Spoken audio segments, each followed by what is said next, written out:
नमस्कार, आवाज समाचार में आपका स्वागत है। आपके साथ में हूं विपिन भट्ट। तो आज बहुत कुछ हुआ है मार्केट्स के अंदर, जिसका लाइव कवरेज आप दिन भर देखते रहे, लेकिन अब हम आपको बताएंगे इस बुलेटिन में कि आगे आपको क्या करना चाहिए और आगे की क्या चाल रहेगी बाजार की, और बाजार से जुड़ी ढेर सारी बातें होंगी उस बुलेटिन में। लेकिन शुरुआत करेंगे इस वक्त की बड़ी हेडलाइंस के साथ। एचडीएफसी के नतीजों ने बिगाड़ा बाजार का मूड। निफ्टी बैंक में 22 महीने की बड़ी इंट्राडे गिरावट। सेंसेक्स और निफ्टी 2% से ज्यादा गिरकर बंद। आईटी को छोड़ बीएसई के सभी सेक्टर इंडेक्स में बिकवाली।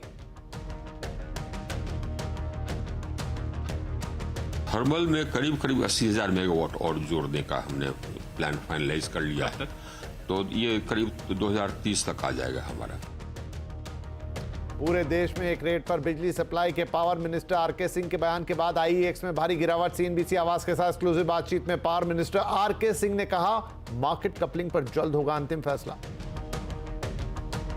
रामलला का मंदिर में हुआ आगमन, कल होगा गर्भगृह में प्रवेश। सरयू नदी के किनारे प्रायश्चित पूजा।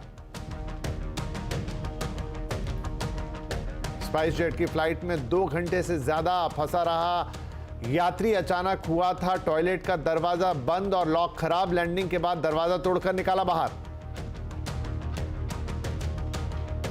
10,99,000 से शुरू होगी देश की सबसे छोटी electric SUV Tata Punch EV की कीमत।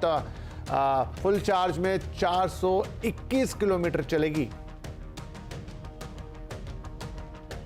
इंडियन ग्रैंड मास्टर प्रज्ञानंद ने किया नया कमाल। मौजूदा वर्ल्ड चैंपियन को हराकर बने भारत के नंबर 1 खिलाड़ी। टोटल अंकों में विश्वनाथन आनंद से भी आगे निकले।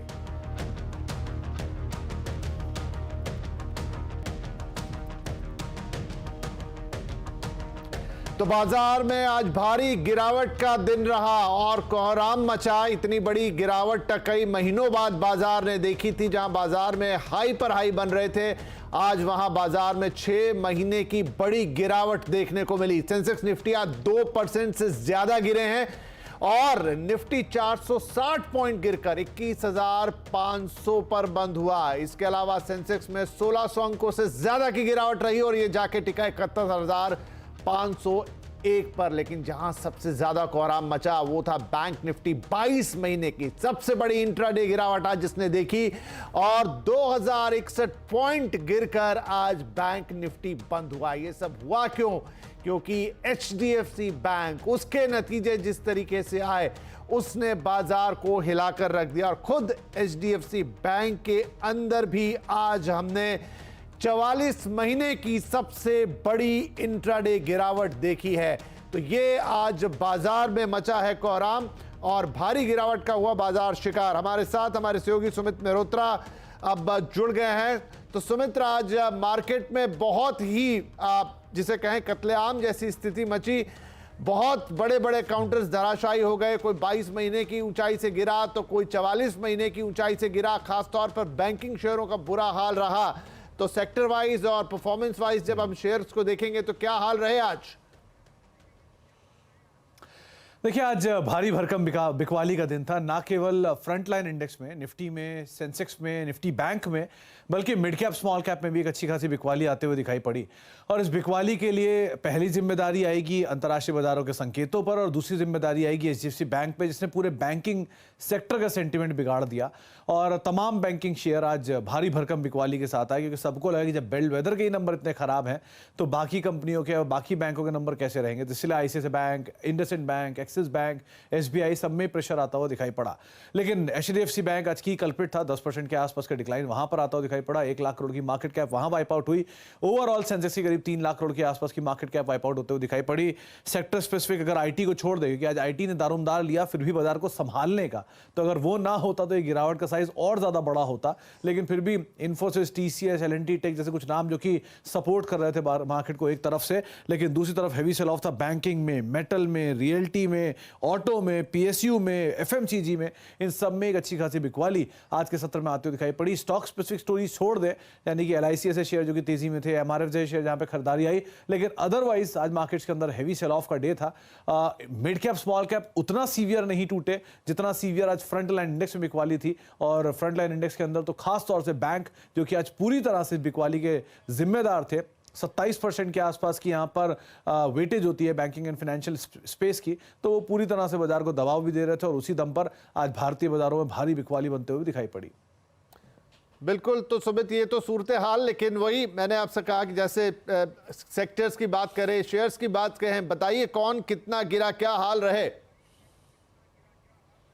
जी, अगर कुछ शेयरों की बात करी जाए जहां पर आज सबसे ज्यादा बिकवाली आते हुए दिखाई पड़ी, तो आज पहले निफ्टी के टॉप गेनर्स को स्क्रीन पर लेकर आए कि आज निफ्टी के टॉप गेनर्स में अपोलो हॉस्पिटल जैसे नाम थे जो कि आज फिर भी थोड़ी बहुत शिरकत कर रहे थे बाजार में तेजी की।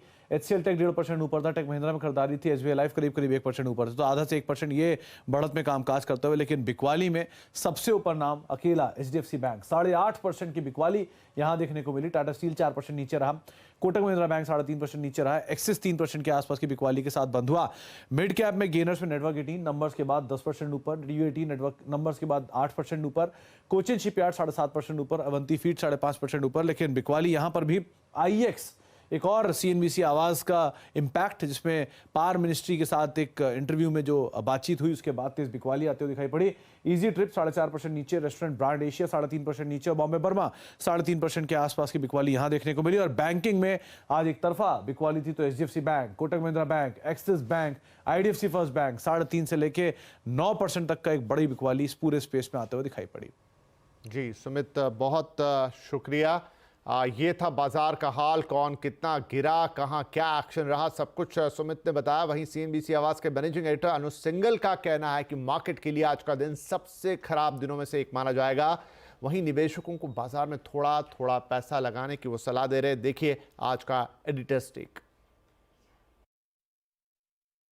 देखिए, बहुत खराब दिन मार्केट के लिए और बैंक निफ्टी में करीब 2000 पॉइंट का नॉक और HDFC बैंक का ऑलमोस्ट 10% गिरा आज। ये देखिए मैक्रो इवेंट है। HDFC बैंक के नंबर्स काफ़ी ख़राब थे और एक चीज़ समझ लीजिए आप, अगर HDFC बैंक डिलीवर नहीं कर पा रहा है तो बाकी बैंकों से एक्सपेक्ट करना कि ज़्यादा डिलीवर करेंगे थोड़ा सा मेरे ख्याल से बेईमानी होगा। और मार्केट में एक करेक्शन के ट्रिगर की ज़रूरत थी। मार्केट ओवरबॉट था काफ़ी समय से, काफ़ी मार्केट एक नीड में था एक करेक्शन की। ये एक हेल्दी करेक्शन है मार्केट में जिसकी शायद आज शुरुआत हुई है। और एक चीज़ यहाँ पर मैं ज़रूर कहूँगा कि अभी भी ब्रॉडर मार्केट में उतना पैनिक नहीं है। इनफैक्ट आज भी मिड कैप इंडेक्स सिर्फ 1% गिरा जबकि बैंक निफ्टी 4% नीचे था। तो वहाँ मुझे लग रहा है अभी भी लोगों को लग रहा है कि ये सिर्फ एक रूटीन एक स्टॉक का व्यू है, मार्केट यहाँ से ठीक हो जाएगा। हो सकता है ऐसा हो, लेकिन यहाँ पे मुझे लग रहा है कि थोड़ा सा रिस्क फैक्टर्स बढ़ रहे हैं इस समय जिनका कॉग्निजेंस मार्केट को लेना चाहिए, आपको लेना चाहिए। आपका पोर्टफोलियो आपका खुद का है, आपको थोड़ा सा इस समय पोर्टफोलियो में कैश रेज करना चाहिए, थोड़े ख़राब क्वालिटी के स्टॉक्स को एग्जिट भी करना चाहिए। देखिए, जब अच्छी से अच्छी क्वालिटी का स्टॉक 10% गिर जाए तो सोचिए ख़राब क्वालिटी के स्टॉक्स तो कितना गिर सकते हैं, ठीक है ना। तो मार्केट में हर समय लालची बनने का कोई फ़ायदा नहीं होता। कई बार मार्केट में फेजेस आते हैं जहाँ पर आपको दूर से बैठकर देखने में ही उसमें भलाई होती है। ये शायद वो वाला फेज़ है मार्केट में। और अगर आप शॉर्ट करके पैसा बना सकते हैं, वाई नॉट। और एक चीज़, करेक्शन में अच्छी क्वालिटी के स्टॉक्स करेक्शन में उनमें थोड़ा थोड़ा पैसा लगाएं। इवन HDFC बैंक एक एग्जांपल है कि करेक्शन में धीरे धीरे थोड़ा थोड़ा उसको पोर्टफोलियो में ऐड करें, लेकिन ट्रेडिंग के हिसाब से नहीं। ट्रेडिंग के हिसाब से मार्केट का व्यू बहुत क्लियर है इस समय कि आप थोड़ा सा यहाँ पर संभल कर चलें और थोड़ा मार्केट की वार्निंग को समझें और उस पर काम करें। चलिए, तो मार्केट की वार्निंग को समझें और उस पर काम करें। ये है एडिटर्स टेक का अनुज सिंघल साहब बता रहे थे, मैनेजिंग एडिटर CNBC आवाज़। और अब हमारे साथ जुड़ गए हैं मार्केट स्मिथ इंडिया के मयूरेश जोशी। तो मयूरेश, हमने काफ़ी सारा एनालिसिस देख लिया, सुन लिया अभी आज बाजार में क्यों इतनी बड़ी गिरावट रही, लेकिन अब एक बड़ा सवाल ये उठ रहा है कि क्या कल बाजार का मूड इसी मूड को लेकर आगे बढ़ेगा, यानी गिरावट हम देखेंगे, या फिर अब जब इतनी गिरावट देख ली है तो एक फ्रेश बाइंग आती हुई दिखाई देगी? आफ्टरनून विपिन। तो दो चीजें, एक जैसे अनुज ने कहा, आई थिंक पूरी सहमत अनुज के बात से, और दूसरा जैसे हम देखते हैं मार्केट्स विद इंडिया में जो एक डिस्ट्रीब्यूशन डे काउंट बढ़ रहा था पिछले कई दिनों से, एक संकेत जरूर दे रहा था कि जो मार्केट्स में एक मूव आई थी और एक जो अनइंटरप्टेड अप मूव आई थी पिछले कई महीनों से, मार्केट्स नीडेड एन एक्सक्यूज। अभी वो एक्सक्यूज कहाँ से आया? HDFC बैंक के अर्निंग से आया और वहां से बैंक निफ्टी ने एक रिएक्शन दिखाया एंड निफ्टी ने कॉरस्पॉन्डिंगली रिएक्शन दिखाया वो गिरावट के लिए। डर यही बात का है कि डिपॉजिट मोबिलाइजेशन HDFC बैंक का किस हद तक हो पाएगा, होगा नहीं होगा, और अगर करते हैं अग्रेसिवली तो निम स्प्रेड्स पे क्या एक बहुत नेगेटिव असर आएगा, and whether that gets replicated for the banking system as a whole.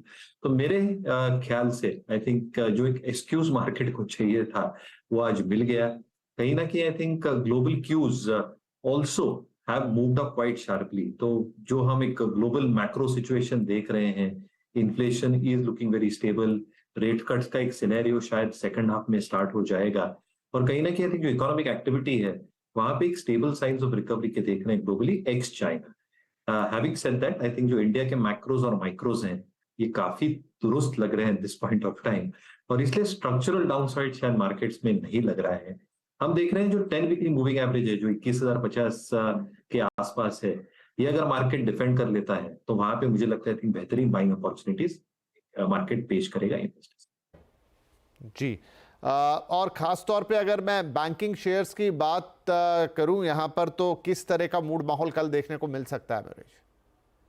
एक नीजक रिएक्शन अभी भी आ सकती है, क्योंकि अभी निर्भर होगा एचडीएफसी बैंक के नतीजे इज बिहाइंड अस, बाकी के बैंक्स कैसे नंबर्स रिपोर्ट करते हैं। अगर बाकी के बैंक्स ने भी एक सिमिलर ट्रेजेक्टरी दर्शाई तो थोड़ी आई थिंक एक price wise reactions both Nifty bank और इंडिविजुअल बैंक्स पे दर्शाई जाएगी। पर स्ट्रीट यही देखना चाहेगा कि आफ्टर दीज नंबर्स क्या नंबर्स वाकई में इतने खराब थे to warrant such kind of a reaction. RBI के notifications as an example of expectations in terms of जो स्ट्रीट की थी, जो निम स्प्रेड्स और एडवांसेस ग्रोथ की, आई थिंक वो शायद systemically over the next few years system में बरकरार रहेगी। अगले 1 से 2 तिमाही शायद सिस्टम के लिए थोड़े सॉफ्ट रह सकते हैं, पर जैसे स्ट्रीट मान के चल रहा है कि एट सम पॉइंट जब रेट कट साइकिल स्टार्ट होगा तो एक एडवांटेजेस सिचुएशन होती है पूरे बैंकिंग और फाइनेंशियल सिस्टम के लिए भी। I think it's a matter of a couple of quarters जहां पे शायद थोड़ी सॉफ्टनेस एग्जिबिट हो। बाकी बैंक्स ने शायद ऐसा प्रदर्शन नहीं दिया इन टर्म्स ऑफ डिपॉजिट ग्रोथ जो एचडीएफसी बैंक ने दिखाई है, या निम्स का जहां पे कमेंट्री रिलेटेड सिचुएशन है। मुझे लगता है I think the worst probably will get over the next few days, और एक टाइम वाइज करेक्शन में शायद निकल जाएगा, बट उसके बाद आई थिंक एक स्टडी रिकवरी डेफिनेटली आएगी, क्योंकि काफी टेलविंड्स हैं like rate cuts and expectation of earnings improving in the second half of the next year. Okay ji Mayuresh, बहुत शुक्रिया आपके इस एनालिसिस के लिए। Thank you. मार्केट कपलिंग पर जल्दी अंतिम फैसला किया जाएगा और पूरे देश में एक रेट पर बिजली की सप्लाई का रास्ता साफ हो सकता है। Power minister R K. सिंह से खास बातचीत की हमारे economic policy editor Laxman Roy ने। आइए आपको सुनाते हैं।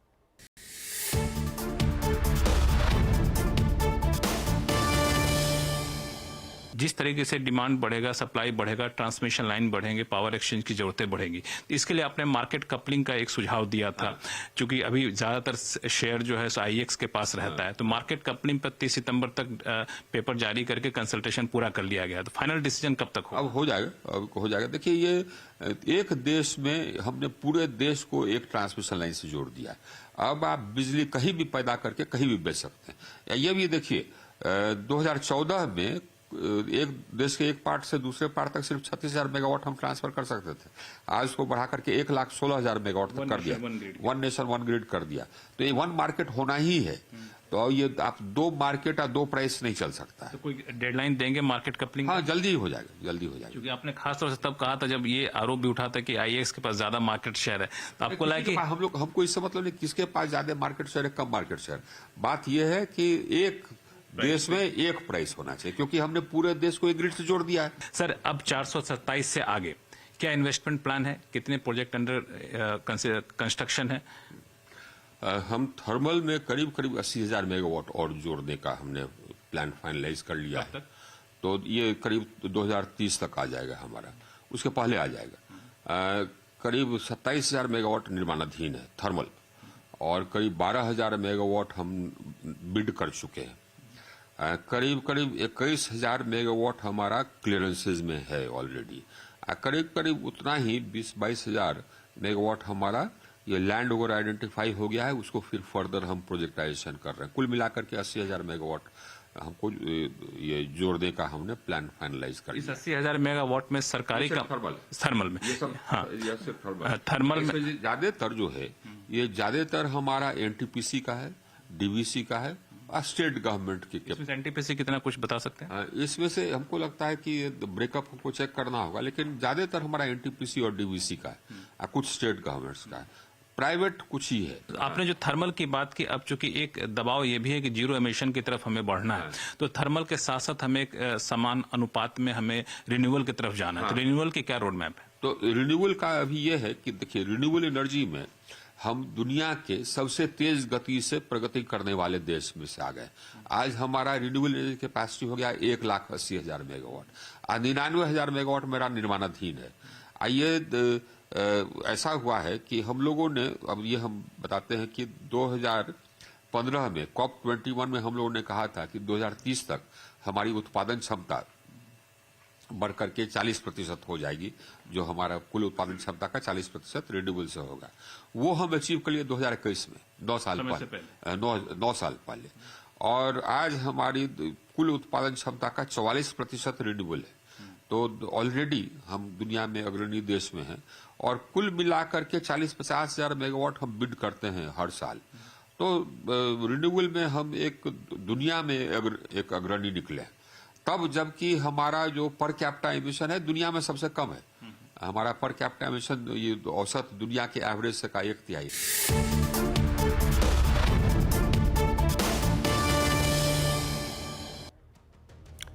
चलो यहां पर वक्त है हमारे लिए एक छोटे से ब्रेक का, लेकिन ब्रेक के उस पार कुछ और बड़ी खबरें। राम मंदिर पर हमारी स्पेशल कवरेज राम उत्सव का।